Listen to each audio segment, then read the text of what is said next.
Mars 1847. Port de Lourenço Marques. Il faut commencer là où la faute a pris une forme administrative, car les grandes ignominies aiment les bureaux bien tenus. Willem van der Berg, marchand sous protection portugaise, ne criait pas, ne s'emportait pas, ne se salissait presque jamais les mains. Il signait, il classait, il chiffrait, il transformait des êtres humains en lignes de registre avec la froideur d'un comptable qui croit que l'encre efface la responsabilité. Dans son entrepôt de pierre près du quai, tout avait l'air ordonné. Les cellules au rez-de-chaussée, les bureaux à l'étage, les chaînes forgées dans la cour, le puits, la cuisine, les gardes, le contremaître João Santos, le scribe Raoul Mendes.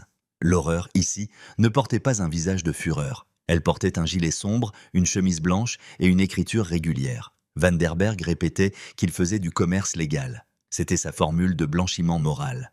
Il ne parlait jamais de traite. Il parlait de transfert de main-d'œuvre, de prisonniers de guerre, de contrats. Les mots étaient choisis pour endormir la conscience des acheteurs et protéger la sienne. Les mercredis, il organisait des ventes réservées à des clients connus. Planteurs de Maurice, agents miniers, capitaines britanniques, propriétaires terriens, prêts à payer pour des corps robustes.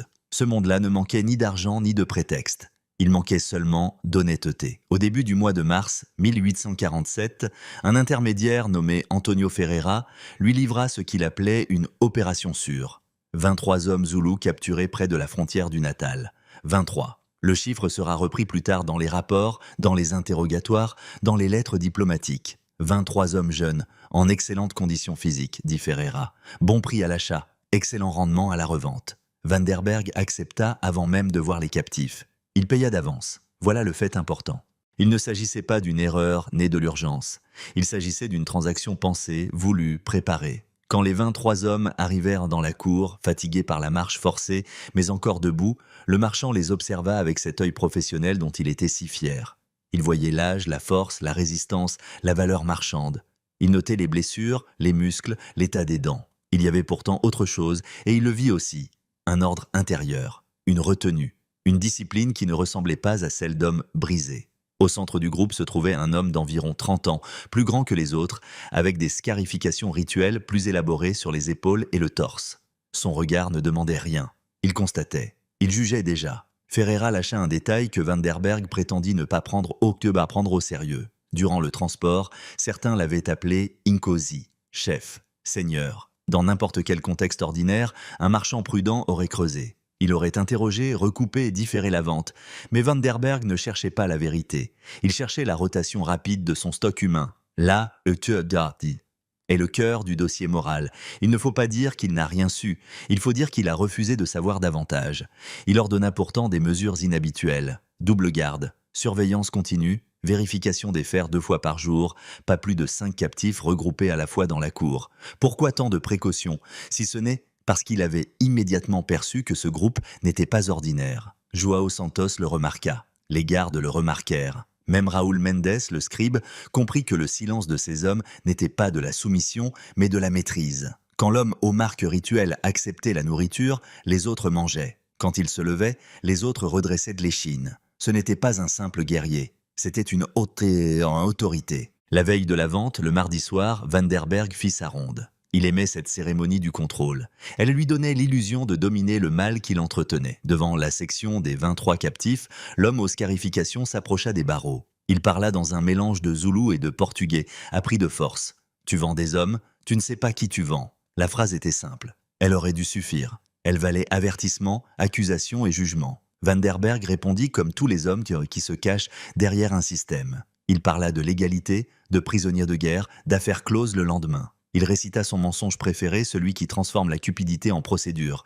Il dormit mal cette nuit-là. Non par compassion, par pressentiment. Ses rêves étaient pleins de régiments avançant vers son entrepôt. Il se réveilla plusieurs fois, traversé par une peur qu'il n'osait pas nommer. Il faut être clair. Même avant le scandale, même avant la révélation, quelque chose en lui savait. Pas tout, mais assez pour comprendre qu'il mettait en circulation plus qu'une simple cargaison. Le mercredi suivant, la vente eut lieu comme prévu. Les acheteurs examinèrent les 23 hommes, négocièrent brièvement, puis se partagèrent le groupe.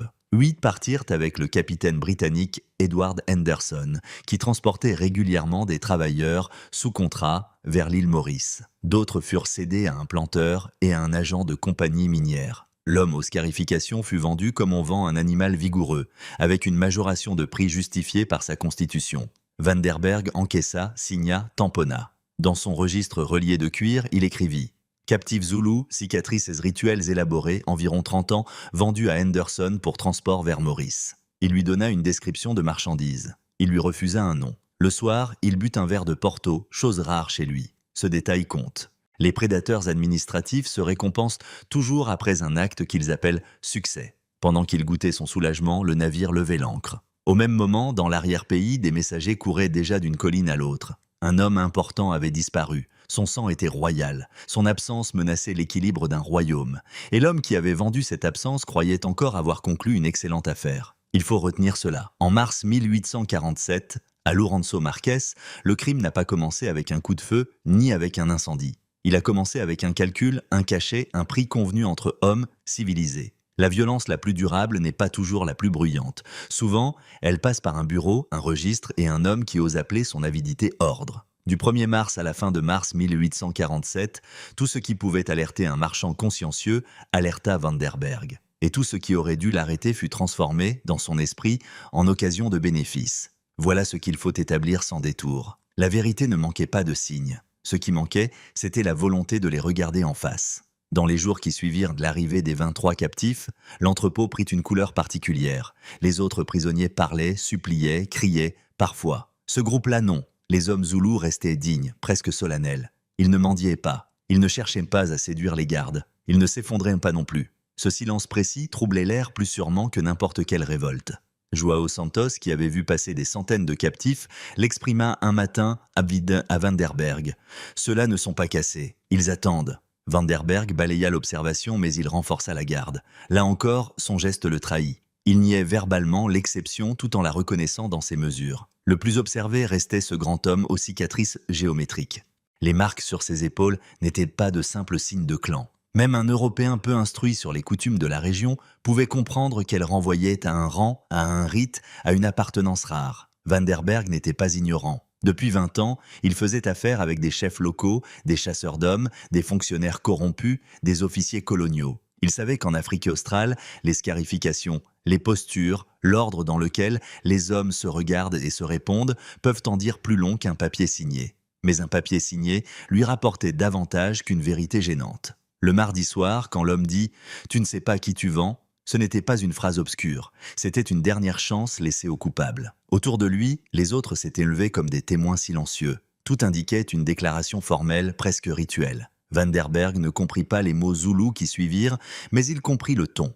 Il comprit surtout que cette scène le dérangeait parce qu'elle brisait son mécanisme de défense. Un homme ordinaire se vend sans histoire, se range dans une catégorie, disparaît sous un numéro. Celui-ci résistait déjà autrement. Par le maintien, par le nom qu'il gardait encore pour lui, par la certitude que la vérité le rattraperait. Le lendemain, mercredi de mars 1847, la vente fut conduite avec la précision habituelle. Henderson, capitaine britannique, acheta le grand homme et 8 compagnons pour les plantations sucrières de Maurice. Un planteur passa ensuite. Puis un intermédiaire lié aux mines de l'intérieur. Les 23 furent dispersés. Ce démembrement du groupe n'était pas un détail technique. C'était une méthode. On sépare pour désarmer. On éloigne pour effacer. On change de terre, de langue, de maître, afin que les liens se dissolvent et que l'être humain cesse d'être un sujet pour devenir une force de travail isolée. Toute l'économie de Vanderberg reposait là-dessus. Dans le registre, aucune mention du mot Inkosi. Aucune mention de l'autorité naturelle du captif. Aucune mention de l'avertissement reçu la veille.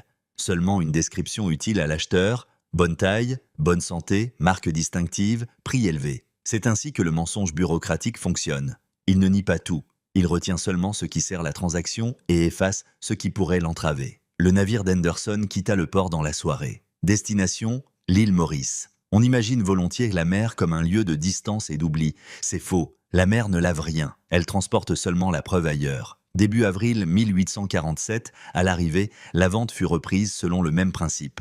Aux enchères, sans scrupule, avec des papiers en règle. L'homme sans nom, venu de la côte orientale d'Afrique, fut acheté par Armand de Souza, grand propriétaire de plantation dans le nord de l'île. Le nouveau maître ne demanda pas plus de vérité que le précédent vendeur. La chaîne de responsabilité était déjà complète. Chasseur, intermédiaire, marchand, capitaine, planteur. Chacun pouvait dire qu'il n'était qu'un maillon.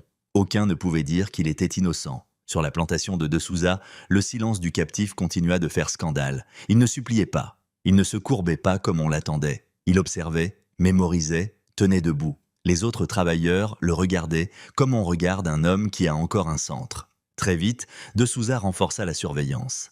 Il sépara certains nouveaux venus. Il ordonna que les affinités soient brisées avant qu'elles deviennent solidarité. Rien de tout cela n'arrive par hasard.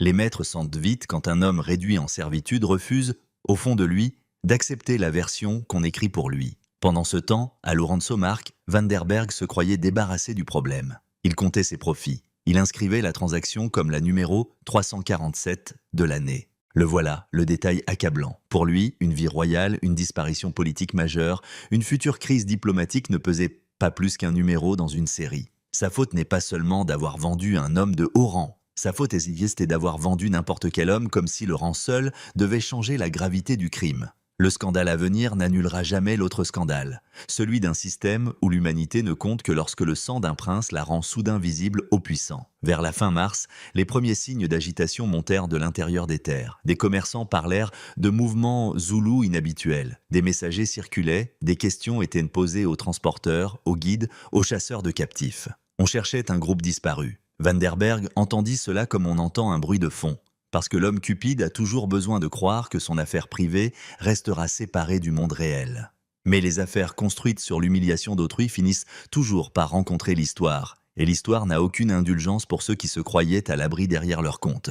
Il est utile de nommer l'aveuglement par son vrai nom. Ce n'était pas une simple négligence commerciale. C'était une corruption morale soutenue par des habitudes de domination. Van der Berg avait appris à regarder des Africains comme des catégories, guerriers, débiteurs, orphelins, condamnés, travailleurs. À force, il ne voyait plus les personnes, seulement des fonctions de marché. Quand un homme exceptionnel entra dans son entrepôt, il n'y vit pas un avertissement contre son système. Il y vit un spécimen mieux coté. C'est ainsi que les régimes d'exploitation finissent par se condamner eux-mêmes, en pensant que tout peut être évalué, alors que certaines fautes créent des conséquences qu'aucun argent ne rachète. À la fin de mars 1847, le mal était déjà fait. Macanda, que Van der Berg s'était obstiné à réduire à une ligne de registre, travaillait sous contrainte sur une île étrangère. 8 de ses compagnons avaient été dispersés. D'autres avaient pris d'autres routes. Le réseau avait fait son œuvre. Mais une autre mécanique venait de s'enclencher. Celle de la recherche, du recoupement, des noms transmis à voix basse. Dans ce nouveau registre-là, Van der Berg n'était plus marchand prospère.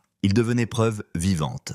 Avril, mai, juin, puis juillet 1847. La peur n'entre pas d'un coup chez les hommes qui ont longtemps prospéré dans l'abus. Elle s'installe par fragments à mesure que les excuses tombent. Van der Berg, jusque-là si sûr de ses procédures, commença à comprendre que le groupe vendu en mars ne disparaîtrait pas dans la masse de ses transactions. Les rumeurs qui remontaient du port et de l'intérieur ne parlaient plus d'une razzia ordinaire. Elles parlaient d'une recherche ciblée, d'un nom, d'un homme dont l'absence n'était pas acceptable politiquement. C'est João Santos qui porta d'abord la nouvelle la plus précise. Un matin de la seconde quinzaine d'avril, il entra dans le bureau de Van der Berg avec cette retenue des hommes qui savent annoncer un danger concret. « Les gardes parlent », dit-il. Sur les quais, des marins disent que les Zoulous cherchent un des leurs. Pas un simple chef de guerre, peut-être un prince. 20 ou 25 hommes auraient disparu avec lui. Van der Berg leva les yeux de ses registres. Il sentit immédiatement le froid lui remonter l'échine. 23. Le nombre le frappa avant même le reste.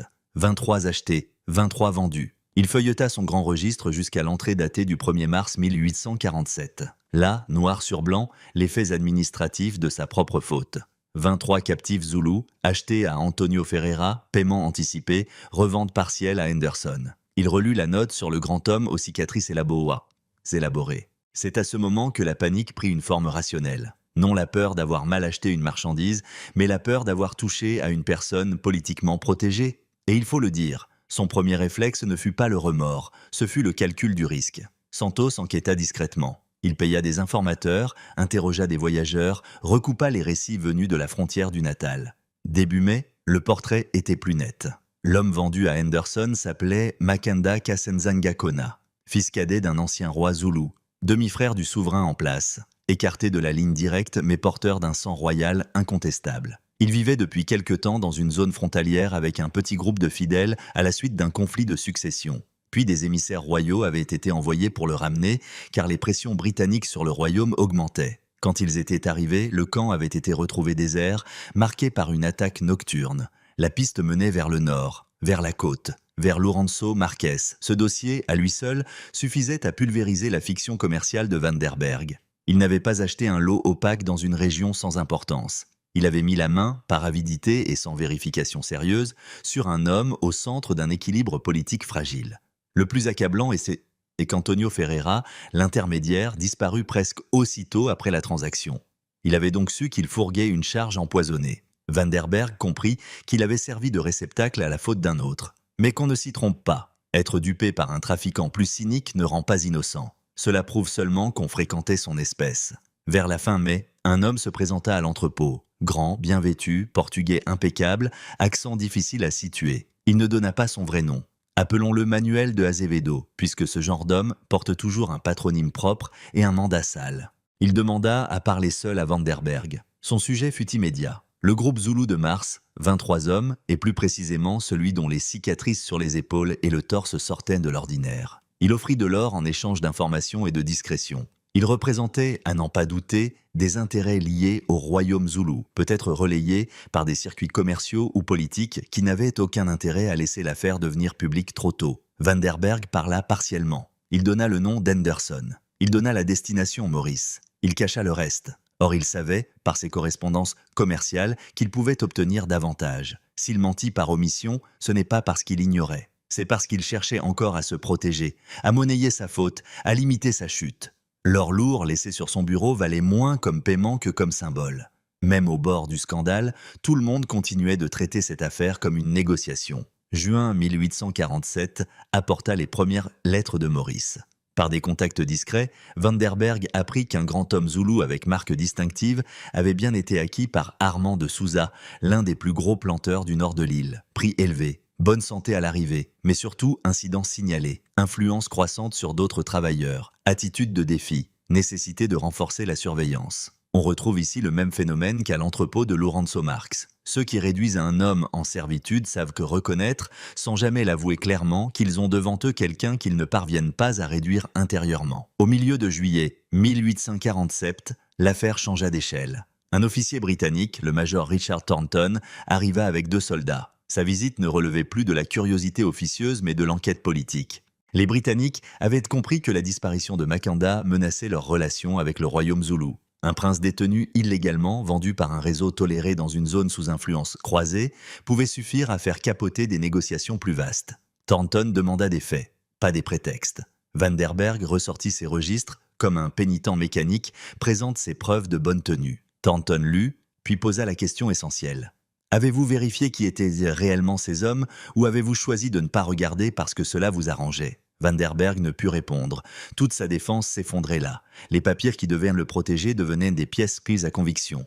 Le registre qui attestait son sérieux attestait surtout sa participation méthodique. Thornton saisit des copies, prit des notes, exigea coopération totale. Il informa clairement le marchand qu'en cas de mort du prince en captivité, les conséquences dépasseraient de sa personne. Il serait le visage commode d'un scandale que d'autres puissances voudraient sans doute lui faire porter seul. C'est à partir de juillet que le récit cesse d'être celui d'une simple transaction douteuse.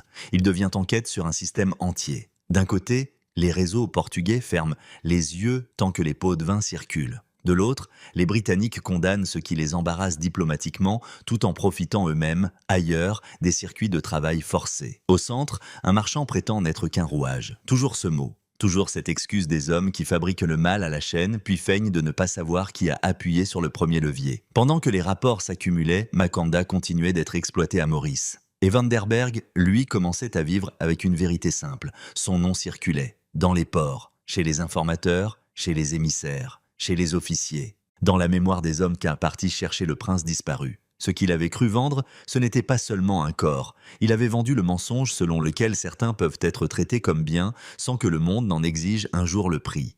Août, septembre, octobre et novembre 1847. À Maurice, la plantation d'Armand de Souza devint le lieu où le mensonge colonial se fissura publiquement. Là encore, il faut nommer les choses. De Souza n'était pas un monstre folklorique. C'était un propriétaire respecté, un homme à la table des notables, un défenseur acharné de ses droits. C'est précisément ce qui rend son rôle instructif. Les crimes durables ne survivent pas grâce aux marginaux. Ils survivent grâce aux hommes en règle. Dès les premières semaines, Makanda refusa la posture qu'on attendait de lui. Il travaillait sous contrainte, certes. Il portait les marques du transport, de l'épuisement, de la surveillance.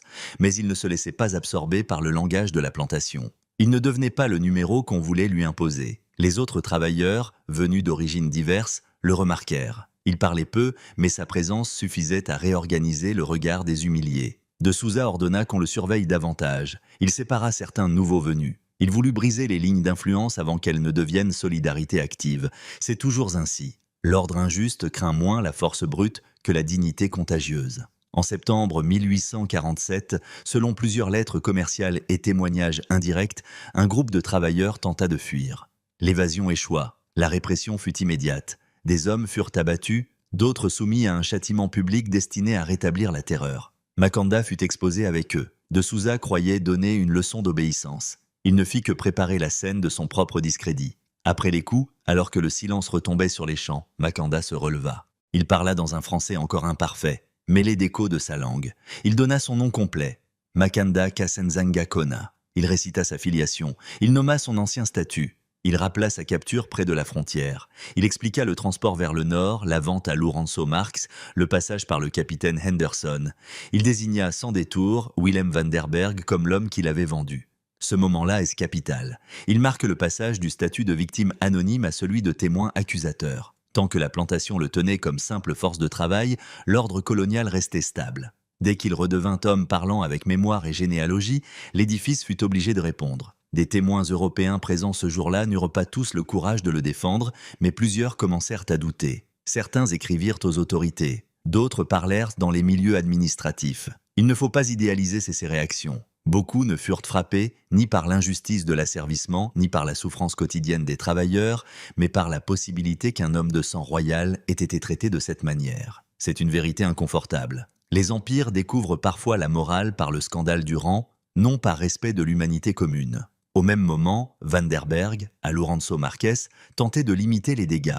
Sous pression, il écrivit à De Souza. La lettre, envoyée à l'automne 1847, mérite d'être jugée pour ce qu'elle révèle. Le marchand y présentait la situation en termes prudents. L'homme acquis n'était pas un travailleur ordinaire, mais un membre d'une famille royale reconnue. Sa détention créait des tensions diplomatiques. Il conviendrait de le remettre aux autorités contre remboursement et compensation. Le texte évitait soigneusement le cœur du problème. Van der Berg ne disait pas « j'ai participé à un système infâme ». Il disait « nous faisons face à une complication politique ». Même au bord de l'abîme, il cherchait encore à sauver le commerce, pas la justice. La réponse de Souza fut brève et révélatrice. Il avait des papiers en règle, il avait acheté de bonne foi, il refusait toute compensation. Tant qu'aucune décision légale ne l'y contraignait, l'homme restait sa propriété. Voilà la philosophie nue de l'ordre colonial.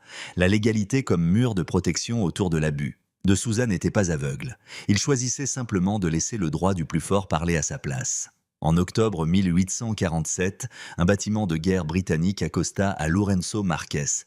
Le capitaine James Winslow convoqua Van der Berg à bord. Le ton ne fut plus diplomatique mais accusatoire. Ces mots visaient juste cupidité, négligence, mise en danger des relations entre l'Empire britannique et un royaume africain puissant. Que Winslow parle au nom d'un empire lui-même compromis dans d'autres formes d'exploitation ne retire rien à la justesse partielle de l'accusation. Les hypocrites peuvent dire vrai, et c'est parfois ce qu'il y a de plus humiliant pour le coupable. Winslow exigea une déclaration sous serment. Van der Berg devait reconnaître qu'il avait vendu Makanda sans vérification sérieuse de son identité, en se contentant des affirmations d'intermédiaires intéressés. Cette déclaration servirait dans les procédures engagées à Maurice. Van der Berg protesta, bien sûr, il parla ruine, réputation, carrière. Toujours lui, toujours son préjudice. Les hommes qui vivent du mal d'autrui ont cette constante. Quand la justice approche, ils redécouvrent brusquement la fragilité de leur propre situation et l'appellent tragédie. Il signa finalement. Le document scellait moins un aveu moral qu'une capitulation stratégique, mais il ouvrit une brèche. En novembre 1847, sous pression du gouverneur et à la suite d'investigations plus poussées, une audience officielle fut organisée à Maurice pour déterminer le statut réel de l'homme connu sur la plantation sous une désignation utilitaire. Des experts furent consultés. Des témoins comparèrent les scarifications de Makanda aux motifs rituels réservés à certaines lignées royales zoulous. Des notes ethnographiques furent produites. On demanda à l'intéressé de s'identifier. Ce moment a été rapporté par plusieurs observateurs comme un choc. Makanda, amené, enchaîné, fatigué par des mois de travail forcé, conserva une tenue qui imposait le silence. Il parla en français laborieux mais précis. Il remonta sa lignée sur plusieurs générations. Il ne quémanda rien. Il établit des faits, c'est cela qui fit vaciller la salle. Pas le pathos, pas la plainte, La rigueur d'un homme à qui l'on avait pris la liberté, mais pas la mémoire. Le verdict fut sans appel. Mackanda était bien qui il disait être. Sa capture et sa vente étaient illégales même au regard des cadres coloniaux invoqués jusqu'alors. De Souza fut contraint de le libérer. Amende, humiliation publique, recul forcé. Les chaînes retirées au poignet de Mackanda valurent en plus, ce jour-là, que tous les papiers produits par ceux qui l'avaient possédé. Non parce que la justice coloniale serait devenue juste, mais parce qu'elle fut momentanément forcée de reconnaître ce qu'elle s'acharnait d'ordinaire à ignorer. Un homme n'est pas une propriété parce qu'un document le dit. Il faut pourtant garder la leçon entière. Si Mackanda n'avait pas été prince, combien auraient parlé? Combien d'enquêtes auraient été ouvertes? Combien de juges auraient pris la plume? C'est là que le narrateur doit accuser plus large. Le scandale n'est pas seulement qu'un prince ait été vendu. Le scandale est ce qu'il ait fallu qu'un prince soit vendu pour que les institutions se souviennent que vendre un homme est une infamie. Novembre 1847. Pendant qu'à Maurice un tribunal était forcé de reconnaître la vérité, à Lourenço Marques une autre justice avançait. Plus irrégulière, plus directe, moins soucieuse des formulaires. Ceux qui avaient cherché Mackanda pendant des mois n'avaient pas seulement besoin d'un verdict. Ils voulaient des noms, ils voulaient les maillons. Ils voulaient rappeler au commerce des hommes qu'un registre n'efface pas la dette. Les rumeurs se firent d'abord plus nettes à la frontière nord. Des éclaireurs zoulous avaient été vus en petit nombre, puis en groupes plus organisés. Ils interrogeaient dans des transporteurs, suivaient dans des pistes, recoupaient des récits. Antonio Ferreira fut retrouvé dans l'intérieur des terres, exécuté après avoir parlé. Nul besoin d'orner ce fait. Il suffit de dire qu'il avait livré des informations avant sa mort et que le nom de Vanderberg en faisait partie. Tout le reste n'est que commentaire. Le réseau des trafiquants, si prompt à s'échanger des corps, découvrait qu'ils savaient aussi se trahir sous la pression. Joao Santos comprit avant son patron que la situation devenait intenable. Il conseilla la fuite immédiate vers le sud, vers la colonie du Cap, où les protections européennes seraient plus épaisses. Vanderberg hésita. Cette hésitation le condamne une fois de plus. Non parce qu'il espérait réparer quoi que ce soit, mais parce qu'abandonner l'entrepôt, c'était abandonner 20 ans de profit, de relations, de façades respectables. Même traqué, il restait attaché à son système. Les hommes qui ont bâti leur vie sur l'exploitation finissent souvent par aimer les murs même de leurs fautes. La nuit décisive arriva vers la mi-novembre 1847, sous un ciel sans lune, des coups de feu étouffés, puis un silence anormal. Vanderberg s'éveilla, se précipita à sa fenêtre et vit les premières flammes monter de son entrepôt. Pas un incendie accidentel, pas une bagarre de quai. Une opération ciblée, plusieurs foyers allumés en même temps. Des silhouettes se déplaçant avec méthode. Pas de désordre inutile, pas de panique improvisée. Ceux qui étaient venus n'étaient ni pillards, ni ivrognes. Ils étaient là pour détruire un lieu de commerce et laisser un message. Les gardes tombèrent rapidement. Joao Santos mourut en tentant d'organiser une défense tardive. Les registres, les bureaux, les chaînes, les stocks, les contrats, tout ce qui faisait la respectabilité matérielle de Vanderberg fut livré au feu. L'entrepôt qui avait servi de sas entre capture et vente devint à son tour une preuve flambante. Il faut voir l'image pour ce qu'elle signifie. La bureaucratie de l'abus réduite à l'état de charpente noire. Vanderberg s'habilla à la hâte, saisit un pistolet et une bourse d'or puis s'enfuit par l'arrière de sa maison. Là encore, le détail compte. L'homme qui avait construit sa puissance sur le classement des autres fuyait maintenant avec ce qu'il avait toujours cru essentiel, l'arme et l'argent. Il laissait derrière lui le reste, c'est-à-dire la vérité de son existence. Dans la rue, il aperçut les corps de ses employés, les flammes qui gagnaient en sa maison, les ombres calmes des assaillants. Il ne fut pas poursuivi tout de suite. Cela aussi le marqua. On ne cherchait pas seulement à le tuer, on cherchait à lui faire voir. Il courut jusqu'au port et acheta sa fuite auprès d'un capitaine portugais nommé Duarte Mendes. L'or parla plus vite que la prudence maritime. Le navire ne pouvait appareiller sur le champ, mais il le prendrait à l'aube. Pendant cette attente d'1 heure, Vanderberg resta enfermé. Haletant, le pistolet sur les genoux. Le marchand Prosper, maître des ventes du mercredi, ressemblait désormais à ce qu'il avait fabriqué pour tant d'autres. Un homme livré à une décision étrangère, dépendant de la volonté d'un autre, réduit à attendre la prochaine étape du transport. Quand le navire s'éloigna enfin dans les premières lueurs grises, il regarda une dernière fois la ville. Son entrepôt n'était plus qu'un squelette brûlé. Sa maison, elle aussi, partait en fumée. Sur le quai, des silhouettes immobiles observaient le départ. Elles n'avaient pas empêché la fuite. C'était peut-être plus terrible encore. Le message était clair. On pouvait lui laisser la vie tout en détruisant sa position.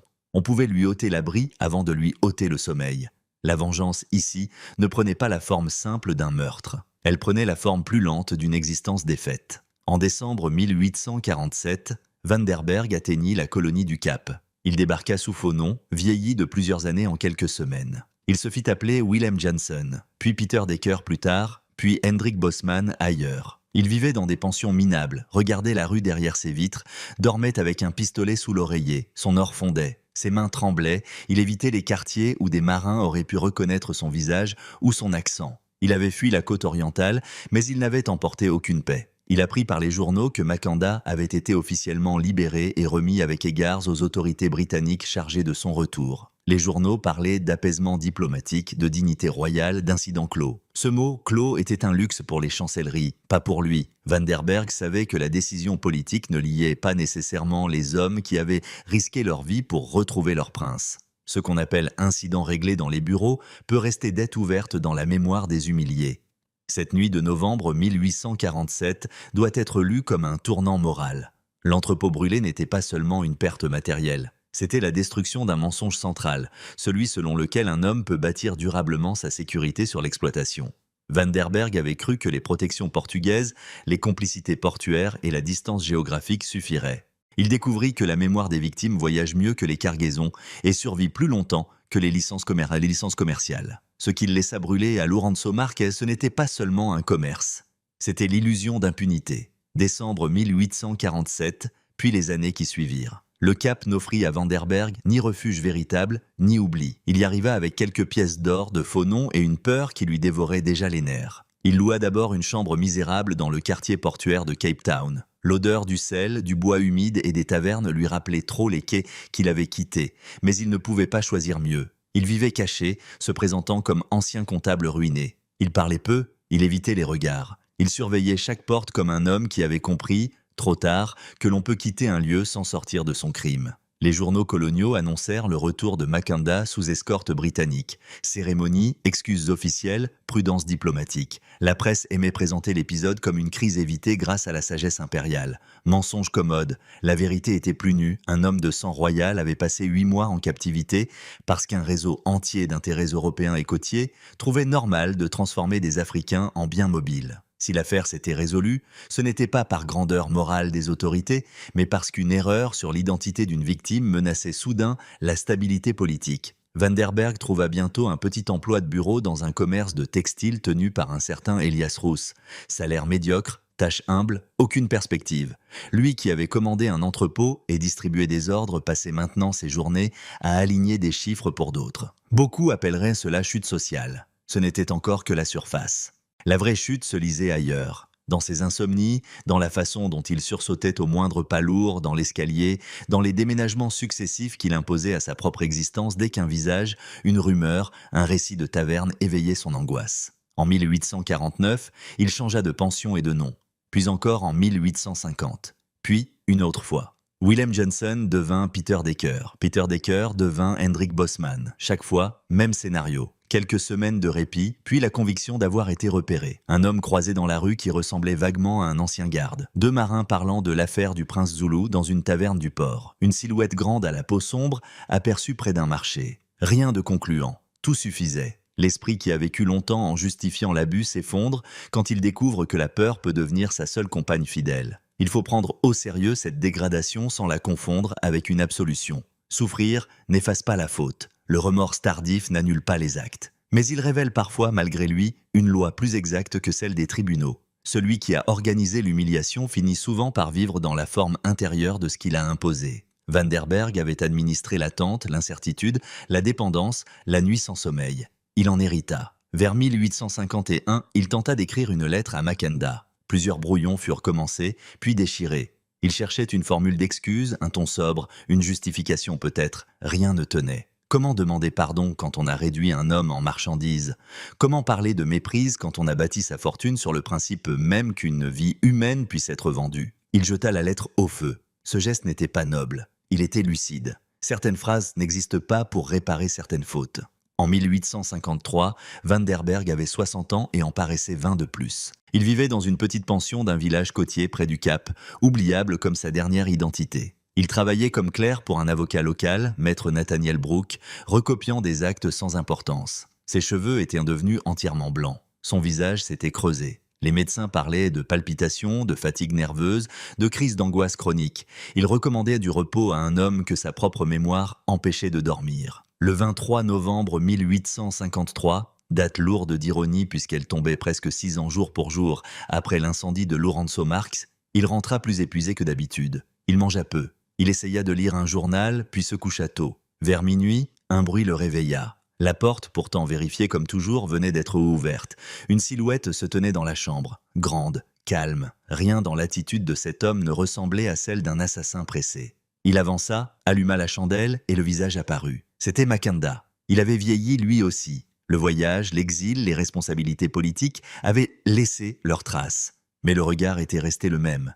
Pas de théâtralité, pas de rage criée, une présence ferme, patiente, qui n'avait plus besoin de prouver quoi que ce soit. Il parla en français clair, avec un accent plus posé qu'autrefois. Il demanda simplement à Van der Berg s'il l'avait reconnu. Puis il s'assit comme un homme venu régler un compte moral, non porter un coup. La conversation fut brève, et c'est ce qui la rend si redoutable. Van der Berg balbutia qu'il ne savait pas, en 1847, qui il vendait. Mackenda ne cria pas. Il répondit par la question juste. Aurait-il agi autrement s'il l'avait su, ou aurait-il seulement demandé un meilleur prix? Le silence de Van der Berg fut sa véritable confession. Il n'y avait rien à ajouter. Mackenda expliqua alors ce que peu d'hommes dans la situation du marchand auraient pu supporter d'entendre. Ces guerriers avaient voulu le tuer dès 1847, à Lorenzo Marques. Ils en avaient le droit selon leur loi. Mais Mackenda les avait arrêtés. Pourquoi ? Parce qu'une mort rapide aurait été trop légère. Il avait voulu que Van der Berg vive avec la peur, qu'il porte chaque nuit le poids de ce qu'il avait fait, qu'il découvre qu'on n'échappe pas à soi-même en changeant de nom. Cette sentence-là, sans tribunal, sans papier, sans geôle, était déjà exécutée depuis 6 ans. Puis Mackenda se leva. Il dit qu'il n'était pas venu pour tuer, ni même pour toucher. Il était venu pour que le marchand sache une chose. Malgré la fuite, les mensonges, les identités successives, on l'avait retrouvé. On pouvait donc le laisser à son propre cœur. « Tu meurs déjà de ta peur », dit-il en substance. Et il sortit. Le lendemain matin, la propriétaire de la pension trouva Hendrik Bosman, alias Willem van der Berg, mort dans son lit. Le médecin conclut à une défaillance cardiaque liée à un épuisement nerveux prolongé. Rapport sec. Cause naturelle. Dossier mineur. La veille, la logeuse avait pourtant signalé la visite d'un homme grand, élégant, silencieux, resté environ 1 heure. Les autorités ne cherchèrent pas plus loin. Un homme sans importance, mort sous faux nom, ne mérite pas d'enquête approfondie dans une colonie occupée à d'autres affaires. Et c'est ainsi que se referma le compte terrestre de Van der Berg, non sous le fer, mais sous le poids de sa propre terreur. Certains diront que c'était une justice imparfaite. Peut-être, mais elle dit au moins ceci. Il existe des vies qu'on abîme à ce point que leur mémoire refuse de se taire et des coupables que l'on n'a pas besoin de frapper pour les voir tomber. La peur qu'ils ont semée devient leur dernière demeure. Il reste à tirer la leçon entière, sans indulgence et sans lyrisme. Car raconter seulement la chute de Willem van der Berg comme un châtiment personnel serait encore trop commode. On ferait de lui un cas singulier, presque une anomalie. Il faut au contraire le replacer dans la chaîne complète. Il n'était ni un fou isolé, ni un démon exceptionnel. Il était un homme parfaitement adapté à son temps colonial, à ses hypocrisies, à ses marchés et à ses euphémismes. En 1847, à Lorenzo Marques, il existait un carrefour d'intérêts où Portugais, Britanniques, négociants locaux, intermédiaires africains, capitaines et planteurs savaient très bien comment contourner l'abolition de façade. On changeait les mots, on gardait la pratique. On disait « travailleurs sous contrat, prisonniers de guerre, déportés, recrues ». On maquillait la contrainte avec des papiers. On donnait à la violence l'apparence de l'ordre. Van der Berg prospérait dans cette zone grise parce qu'il savait exactement quelle phrase employer pour se déclarer innocent au milieu du crime. Le cas Mackenda a seulement forcé les puissants à avouer ce qu'ils toléraient déjà. Un prince ne pouvait pas être traité comme un bien sans que les chancelleries s'en mêlent. Très bien. Mais les autres, ceux dont le sang n'était pas royal, ceux qui passaient par les mêmes cellules, mangeaient de la même bouillie, traversaient les mêmes mers, mouraient dans les mêmes champs, sans qu'aucun major Thornton, aucun capitaine Winslow, aucun juge colonial ne se dérange? Voilà la question qu'il ne faut pas étouffer sous la singularité du scandale. Mackenda fut libéré parce qu'il put nommer sa lignée, parce que ses cicatrices furent reconnues, parce que sa disparition menaçait un équilibre politique. Il reprit sa place parmi les siens. Il servit ensuite, selon plusieurs récits, dans des négociations avec les Britanniques, portant avec lui le souvenir précis de 8 mois de servitude. 8 mois seulement, dira-t-on, comme si la durée réduisait la blessure. 8 mois de travail forcé, de fer, d'humiliation, de compagnons perdus, suffisent à marquer une vie entière. Il n'oublia pas, et il n'y avait aucune raison qu'il oublie. Van der Berg, lui, n'a pas été abattu dans une ruelle, ni jugé publiquement pour l'ensemble de ses actes. Il a été rongé. Sa peine ne fut pas exemplaire au sens juridique. Elle fut exemplaire au sens moral. Elle montre qu'un homme peut survivre physiquement à ses crimes et pourtant vivre comme un condamné. Il changea de nom parce qu'il ne supportait plus le sien.